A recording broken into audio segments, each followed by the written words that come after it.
all the time, including with the wonderful Jennifer Oliver O'Connell from RedState. Jennifer, thank you so much for joining the show once again. Well, sure, Grace. Thank you.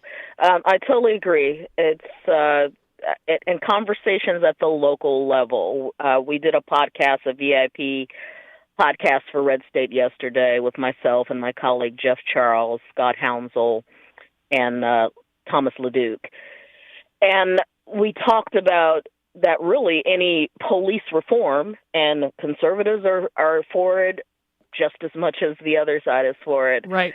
Has to happen at the local level, really. That's where it's going to make a difference.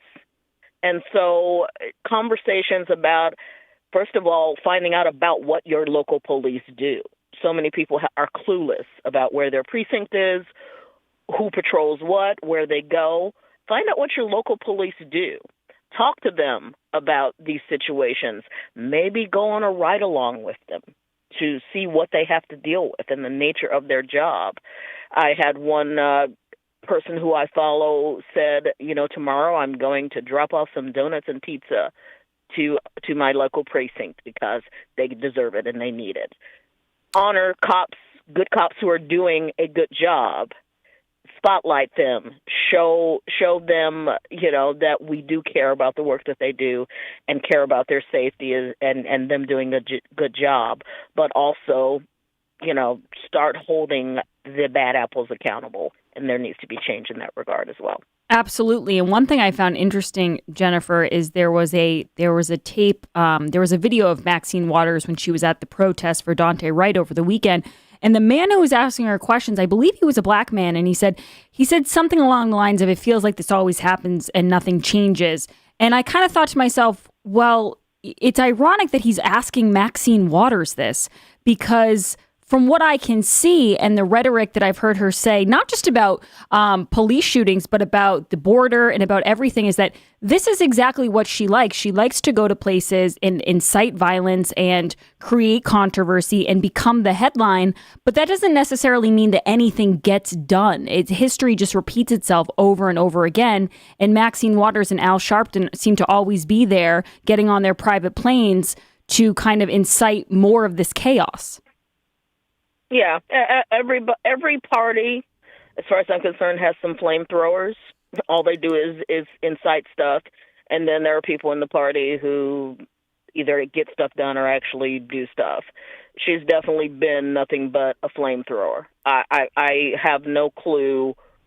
Actually, I do have a clue why she's still in elected office, but she's been in office for almost 4 decades, and she's done nothing for her district. She's done nothing for anyone. So she's a flamethrower. She's not serious, but for whatever reason, she gets the press. Exactly. Jennifer Oliver O'Connell, I do have to ask you another question here, though, because I would be remiss if I didn't ask you about Governor Gavin Newsom. I know you're one of the most outspoken critics of Newsom. And what's going on with the recall? How's the vaccine distribution going in California? I haven't heard great things. But are things turning around for Gavin?